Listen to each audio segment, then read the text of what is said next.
All she wants for the holidays is, well, not toys, but skincare products. All I wanted this year was skincare and makeup. 11-year-old Olivia Clyde is obsessed with beauty products. The first step is I put on my toner. They come in with chemical burns because they're using it daily. If you're under the age of like 23, you do not need to be using chemical exfoliants. And I look at her and I'm like, how old are you? I ask. She tells me she's 9. Where are all the moms that are buying their kids the Drunk Elephant skincare? We need an explanation. We need to understand what is going on in your brain to make you think that your 10-year-old with perfect porcelain poreless skin needs Drunk Elephant skincare, or any skincare for that matter. I think social media has a lot to do with it.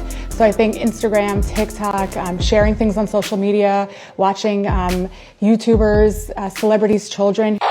Also it's your fault too. You realize as the parent you can just say the words no, right? The internet and everyone's grandma are blaming these Sephora kids for getting into beauty, makeup, and skincare way too early for their ages. It is not their fault. It is the fault of these parents who are enabling their kids to be doing this. It is the fault of the companies selling these products. And it's also the fault of society for pressuring these young girls to grow up too fast. And pretty soon, when they do grow up, they're gonna regret it.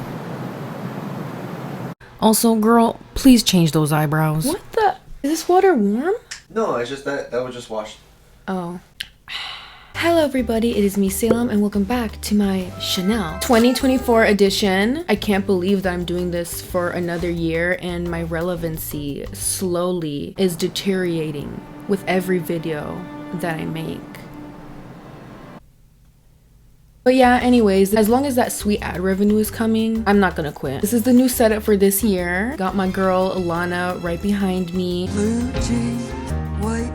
How have you guys been doing? You don't have to tell me, I already know. Terrible, because I wasn't here. It's been like 3 weeks since I last uploaded a video. I was actually all the way in Mexico, swimming in the beautiful Baja Blast water. And what do I come back to? The Ace family divorcing, Matt Pat quitting, Poppy Playtime is the unofficial sequel to Breaking Bad. and Sephora kids. Good morning, did you need some help? What? What did you say? Where your mama at? She gave me money to shop by myself. I have a question for you. Can I use retinol? Okay, sweet. But apparently these kids are going into these stores with their parents' credit cards and buying $5,000 worth of makeup and skincare that literally they don't need. And these parents, my little Sophie deserves $60 skincare from Drunk Elephant, and there's nothing you can do to stop her. It's my child. Can we just like have a meteor crash into Earth and we can just start all over? Like, honestly, we might as well at this point. We are now the new generation complaining about the younger generation below us, calling them entitled, saying that they're going to ruin society, saying that people need to humble them more. Once upon a time, that was us being critiqued by millennials. So you'd think that Gen Z would be a little more graceful and merciful with this Sephora kid trend, but they are really not. 15-year-olds, they come in with chemical burns. This might be a hot take, but I fear we have to let the kids get the chemical burns.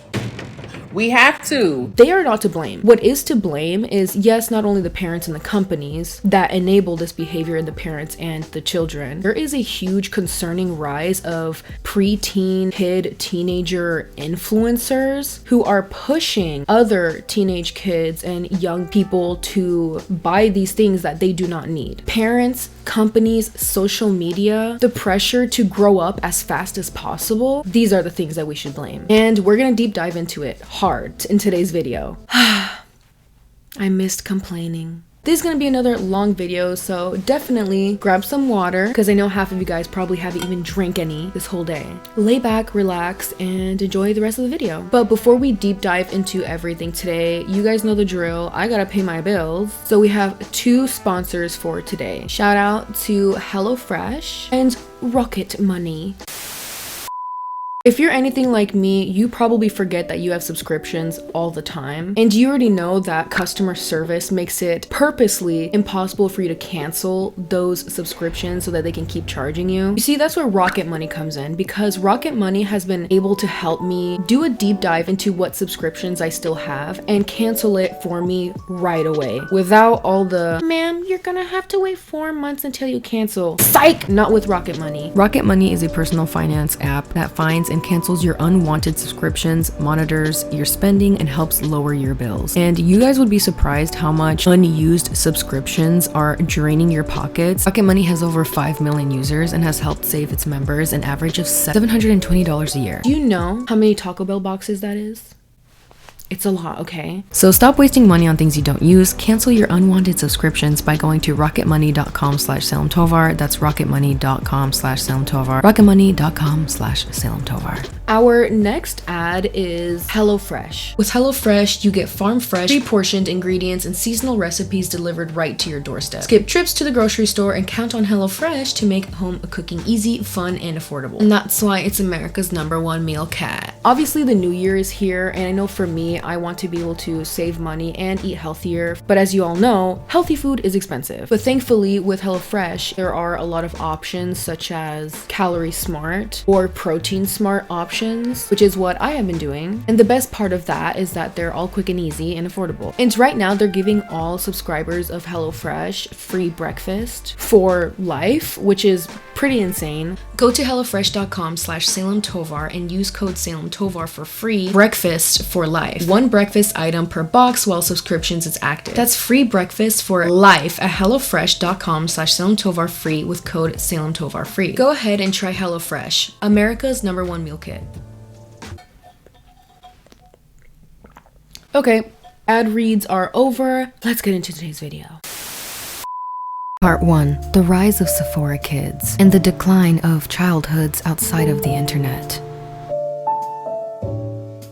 So I kind of already gave you guys all a rundown on what is happening with the whole Sephora kid thing. We're seeing lots of people, complaining, talking about how they don't want these kids to live anymore, basically. But I don't see a lot of people talking about why they think this is happening. Instead of getting furious, always get curious. That is a motto that I heard from somewhere that I don't remember where it's from, but it's a good one and I like it. So the trend of 10-year-olds and preteens and teeny boppers going into Sephora to buy a lot of products, a lot of people were first blaming it on adult influencers, but honestly, I don't agree, because what 10-year-old is watching Jeffree Star review makeup? Hey everyone, more meat. What in the hell? What in the hell? Y'all better stop with this gay shit. Oh my god, is the moon landing real? Come on, Galaxy. Especially because his fan base is mostly millennials and Gen Zers. And that's actually the case for many MUAs and skincare gurus that we see on TikTok and YouTube. Even really big people like Michaela Neuron. They go viral all the time for memes, but they're definitely not trend setting for the demographic of Sephora kids. While we're mostly watching Kim Kardashian for fashion and beauty tips, these Sephora kids are looking at these celebrities' children, such as Northwest, for their beauty inspirations.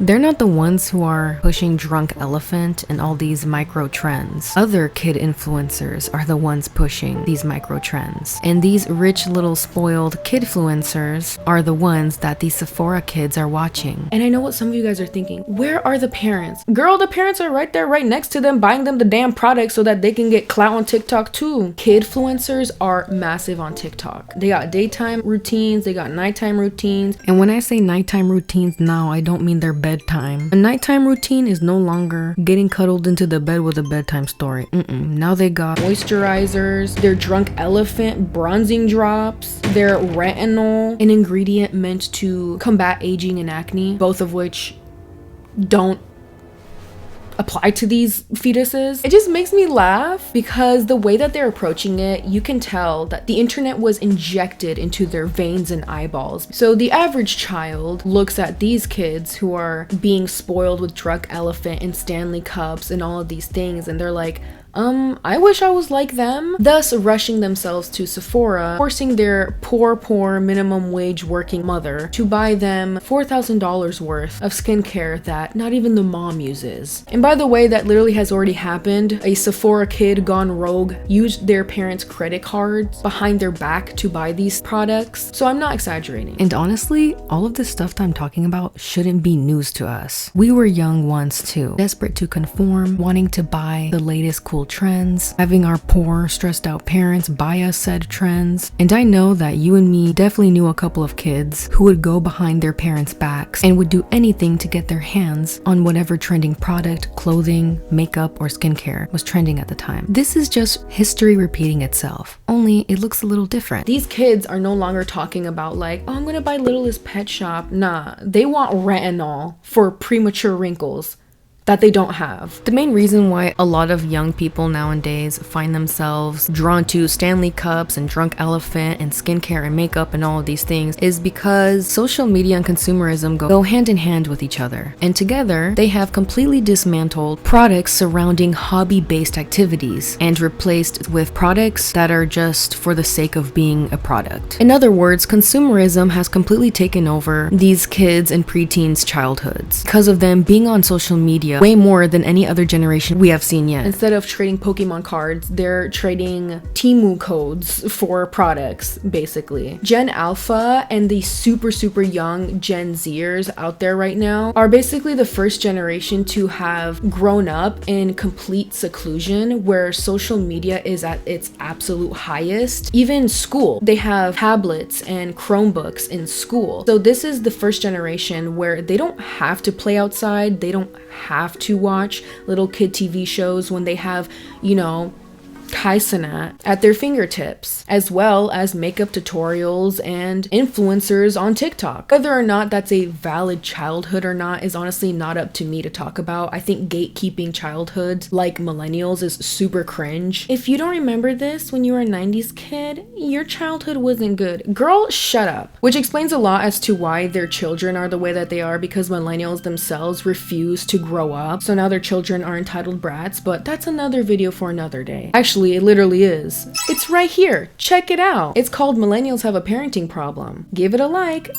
But let me hold back on that parenting bit just a little bit and let me go back into childhood. I think the definition of childhood for these Sephora kids is still valid, it just looks very different. And it can still tie into them just wanting to be creative and expressing their artistic skills through makeup or fashion, but also prioritizing self-care with masks and baths and all of that stuff. And I don't necessarily think that that's a bad thing. There can still be a lot of fun in that. The only thing that I think really makes this whole thing wrong is that a lot of these parents are allowing these kids to buy things that are completely out of their age range and are more fitting towards the adult aesthetic. And as a young girl around that age, you do start to experiment with those things. The only difference is a lot of our parents in our generation allowed us to start off with skincare and makeup and spa sets at drugstores where things were cheap, and then we slowly upgraded to Ulta and then Sephora. You guys feel me? But now these kids are completely cutting out the whole soda scented chapsticks for straight up Selena Gomez's Rare Beauty lip stains that are hella expensive. Even though a lot of people want to blame the parents, companies play a massive role in all of this. When the parents can't say no, that's when the company is supposed to step in, make a statement, and educate people as to why they shouldn't be using their products if they're a certain age. However, we all know that's not going to happen because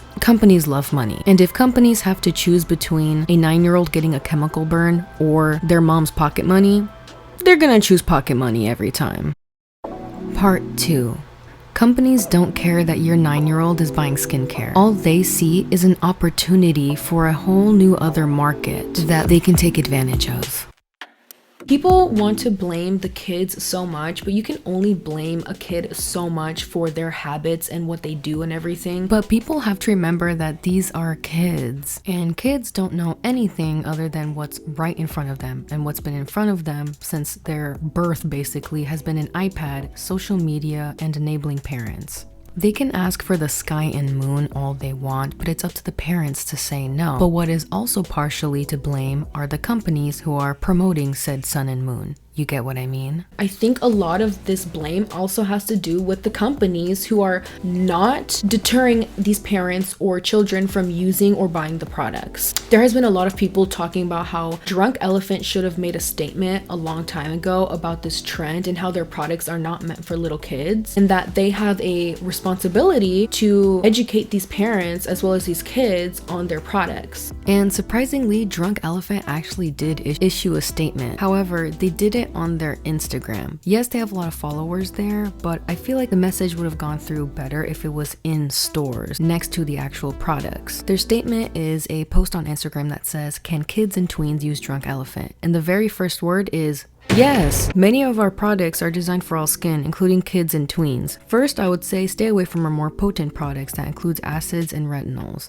Their skin does not need these ingredients quite yet. At least they stated that. But they go on to then list a bunch of products that are safe for kids and tweens to use because they still want that sweet, sweet tooth fairy money. On this same post, they even go as far as to make a list of recommended products from their brand for a easy skincare routine for your 9-year-old. And even though all of these products are quote unquote safe for your child, the total amount of money it's gonna cost you over $100, and that's for the tiny sizes for all these products. So either way, they're going to be draining your pockets. Although, I mean, a lot of us can't complain and say that they didn't issue a statement, I will say that this statement reads more to me as a, whoops guys, don't use those products, instead use our other ones so we can still take your children's money. And posting it only on Instagram doesn't do anything when in stores, Drunk Elephant literally encourages kids to play with and try on their products while the parents shop around, thus still enabling them in a way. Why are skincare companies and makeup companies okay with literal 9-year-olds using their products? The whole thing just gives me the ick, dude. These companies should absolutely do a statement and make parents aware of the dangers that it can cause if these products are being used by people who are younger, who are outside of the demographic targeted audience.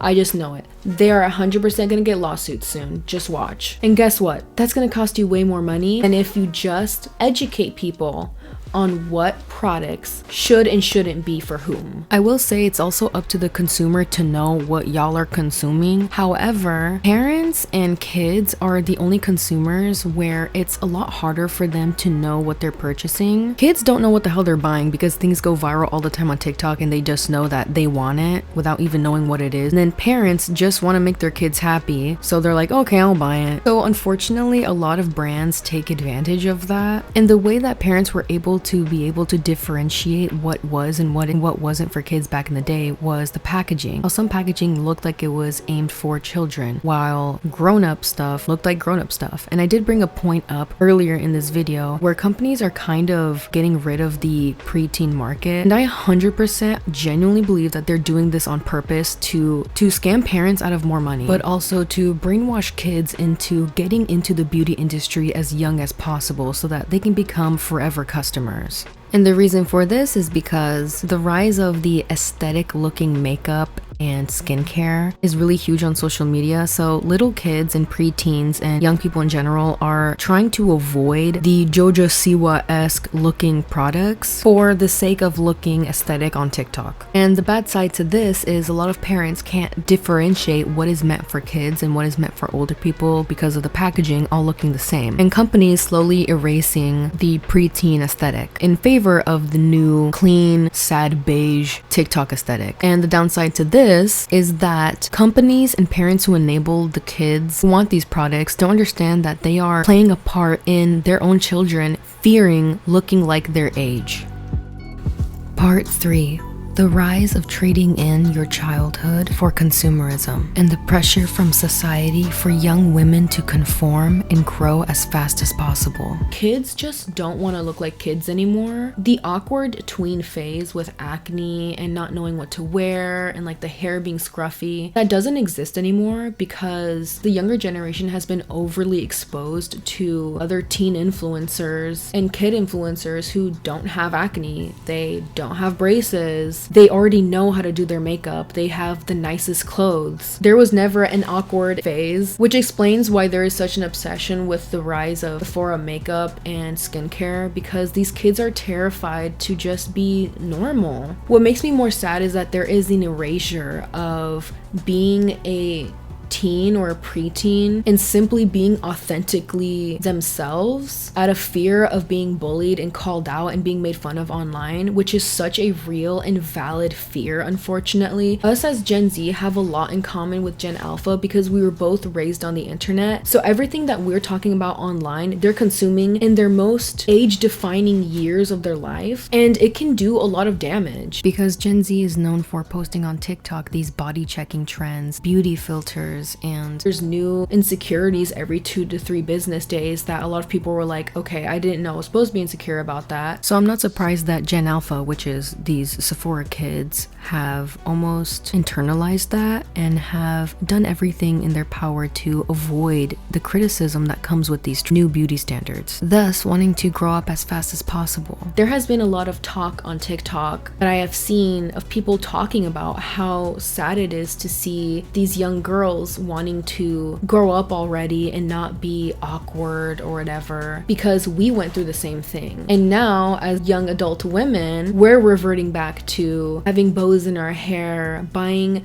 products that are cute looking, collecting squishmallows, and like all of these things because we ourselves regretted giving into the narrative that we needed to grow up and that we weren't allowed to be ugly or awkward looking or whatever, or be into things that were within our age range out of fear of being called cringy. So there is common ground between us and the very hated Sephora kids. And honestly, the way that we're going about it is completely wrong. Making videos bullying these kids back, making fun of them as if young women don't already have so much pressure on their shoulders to not only be perfect but to grow up fast. Everything they do is criticized. We know this because we were once little girls who were being criticized for everything that we liked. When we were children, we were criticized for liking children-esque things. So then when we tried solving the issue by liking grown-up things, we were then criticized for trying to be more grown-up. It's a complete lose-lose situation, and I really think that we need to go about this with more an empathetic perspective. Because unfortunately, the older we get as women, that narrative doesn't stop. Older women who still like to do their makeup and hair get told that, oh, you guys just don't want to grow up, huh? They're trying to be young so bad. When a young adult woman decides not to partake in popular culture, she gets called a prude or is told, why do you act so old for your age?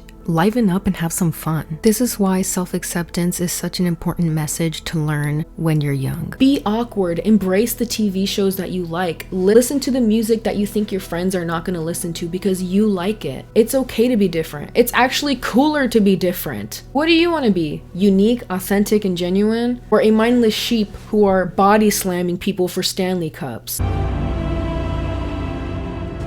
Also, y'all, I know that I have a Stanley Cup. Don't judge me. I got it for Christmas though. But point is, the message of self-acceptance is really important because social media and companies thrive on one thing and one thing only: you hating yourself. Or they fall into the trap of buying skincare that they don't need, falling into the trap of believing that they have to sacrifice the things that they love, even if it's considered a little cringy, for the sake of conformity. It's not worth it. But what is worth it is devoting yourself, your time, your energy to things that genuinely fulfill you, teach you new things, and make you happy and bring you peace. And I don't think a $50 drunk elephant product can give you that.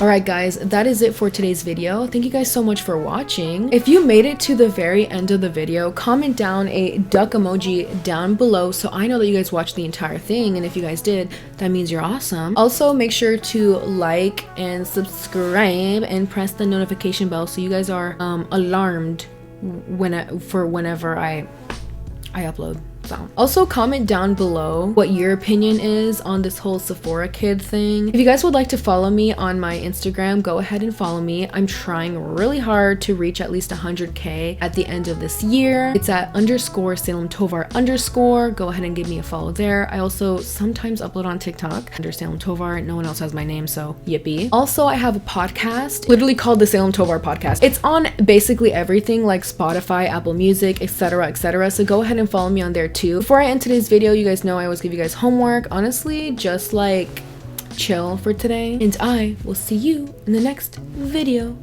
Bye.